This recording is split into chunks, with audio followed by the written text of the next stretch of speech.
कर्म गति टारे न टरी। हम जो कर्म करते हैं अनायास कर्म करेंगे ही, क्योंकि हाथ है, पैर है, शरीर की इंद्रियां हैं, तो इनसे तो कोई न कोई अच्छा या बुरा कर्म होता ही होता है। अब उसमें अच्छे अच्छे कर्म का चुनाव करेंगे, अच्छा अच्छा व्यवहार करेंगे, तो हमारे अच्छे गुण हमको अच्छाई ही देगा। ये बात है। हम अपने जीवन को सही रूप में लगावेंगे, ताकि हमारा जीवन कुसंगतियों में, विसंगतियों में ना पड़ के सुसंगति में पड़े, अच्छे लोगों के साथ पड़े। कहते साहब इतनी बात कर दी कि मांसाहारी मानवा प्रत्यक्ष राक्षस जान, वाकी संगत मत करो होत भगत में हान। रावण विप्र कुल में राक्षस कहा गया है, अब तुम भी मांस खाते ऋषि चिन्ह तज रहा है। ऐ ऋषियों के दुलारे तू पतन हो रहा है। ऋषियों को देखो, निज को धर राह जा रहा है। कहाँ जा रहे हैं हम, किधर जा रहे हैं? इन सबों को विचार करते हुए, अपने आप में आत्ममंथन, आत्मचिंतन करते हुए हम सुमार्ग पर चलें, कुमार्ग से अपने आप को बचाएं और हम प्रभु का गुणावाद करते रहें, तो निश्चय ही हमारा जीवन जो फिर मानव तन मिलेगा और फिर श्रृंखलाबद्ध होकर के हम भक्ति करते करते करते तो उस शिखर पर चले जाएंगे, मानवता की चोटी पर चले जाएंगे। और एक दिन हमें इन दुखों से, संसार के झंझा बातों से हम निजात पा करके और उस परमानंद में निमग्न हो जाएंगे। यह तय बात है। इसलिए साहब ने जो हमें यह चेतावनी दी कि कर्म गति टारे नहीं टरी, कर्म का गति टरता नहीं है। हम आज किसी को एक थप्पड़ बगैर कहे मार दिया तो वो थप्पड़ मुझे लगेगा, किसी न किसी जन्म में जाकर लग जाएगा, क्योंकि बदला है। हम कई बार कहे कि हमारे यहाँ संत आते थे, उनका नाम सहजानंद बाबा था और एकदम सहज थे, और हमारे यहाँ बराबर आते थे, दूर से बंगाल से आते थे, और उनके दाढ़ी में 3 जटा था यहाँ तक, और बाल भी थे और वयोवृद्ध थे। झोला लेकर ऐसे ऐसे करते करते टकते चले आते थे हमारे यहाँ। इतने प्यारे संत थे कि कुछ कहने की बात नहीं। वो तो ऐसे थे कि एक बार उनको पूरे दाढ़ी में क्या होता है, जुई खट क्या होता है, हाँ हाँ, वो हो गया, बाल में हो गया भरपूर। और जब बाल में हो गया तो हमने कहा बाबा ये क्या हो गया है? तो कहा कि आप नहीं जानते हैं, ये हमारे किए कर्मों का जो है बदला लेने के लिए आ गए हैं। ज्यादा दिन नहीं रहेंगे, 1 महीने में चले जाएंगे सब। हमने कहा दवाई वाई लगाते, कोई का दवाई लगा के एक तो आया है, इसको फिर मार के भगाऊं तो फिर भोगना पड़ जाएगा। हम तो चाहते हैं दुनिया से चले जाएं, फिर जन्मने और मरने का चक्कर खत्म हो जाए, और आप कहते हैं दवाई लगाऊं। नहीं नहीं, ये 1 महीने में मेरा खून पी पी करके चला जाए। सदगुरु ने तो दयालु ने इतना कृपा कर दिया कि सबको एक बार भेज दिया, नहीं तो कितने जन्म लेना पड़ता। जन्म का चक्र और मृत्यु का चक्र, ये तो यही तो चक्र चलता है।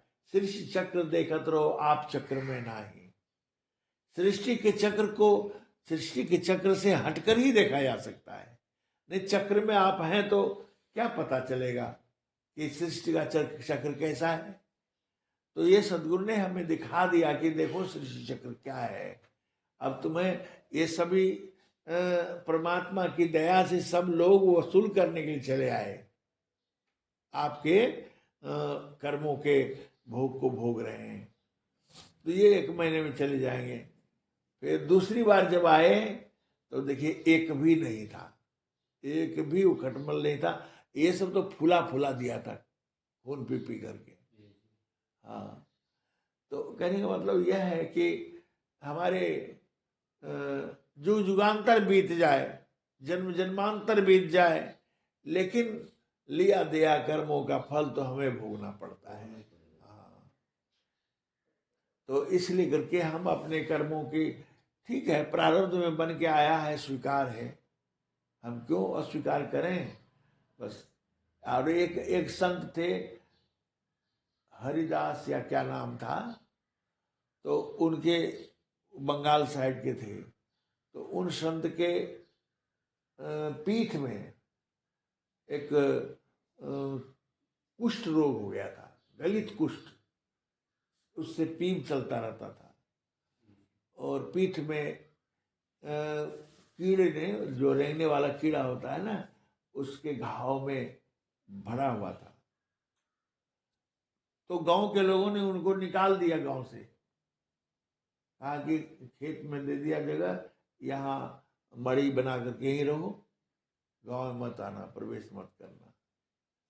और उसमें एक संत थे महाप्रभु चैतन्य, बंगाल के थे, तो वो वहीं रहते थे। और जब उसका कीड़ा गिर जाए जमीन पर, तो बड़ा प्रेम से कोई पत्ती उत्ती पर उठा के इसमें डाल दे।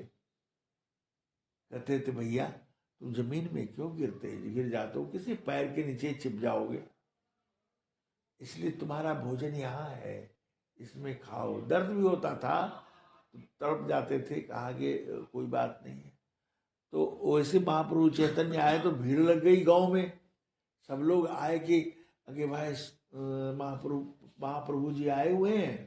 तो अंत में भीड़ लगी, तो कहा कि ठीक है भाई। और जब चलते चलते गांव से बाहर होने लगे, कहा खेतों की तरफ, कहा प्रभु उधर कहाँ जाते हैं, उधर तो एक कोढ़ी आदमी रहता है, वहां बड़ी बदबू करती है, वहां ना जाइए।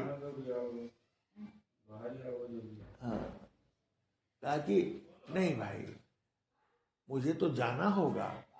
क्यों जाना होगा, वहां हमारी प्रेमी आत्मा रहते हैं, वहां तो मैं जाऊंगा। और जब वहां गए वो, तो जाने के बाद वही कह रहे हैं, संत कह रहे हैं कि आप उधर रहिए महाप्रभु, मेरी तरफ मत आइए, मेरी तरफ मत आइए, ये मेरे शरीर बहुत खराब है, महक रहे हैं, इसमें आपका शरीर गंदा हो जाएगा, कितना गौरांग शरीर है, सुंदर है आपका, खराब हो जाए, इधर मत आइए। तो मुस्कुराते महाप्रभु कहते हैं कि नहीं, मुझे तो आपसे ही मिलने आना था, और आपसे मिलने आ रहा हूं। जब तक आप मेरे गले ना लग जाएंगे तब तक मुझे शांति नहीं मिलेगी। तो बढ़ते गए लोग वही ठिठक गए, सारी भीड़ दूर में ठिठक गए। और ये जब जाके उनसे मिले तो मिल करके कलीजे से लगा करके और झूमने लगे। झूमते झूमते ऐसा हुआ कि उनके जो है सारे कुष्ठ रोग खत्म हो गए, उसी जगह उसी समय खत्म हो गए, कंचन शरीर हो गया। और उसके बाद झूमते तब तक घंटों झूमते रहे, छोड़े नहीं जब तक कि उनका शरीर कंचन ना हो गया।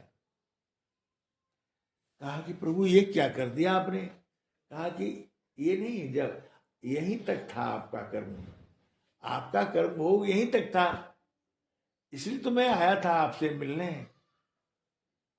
तब जय जयकार करने लगे गांव समाज के लोग, सारे लोग।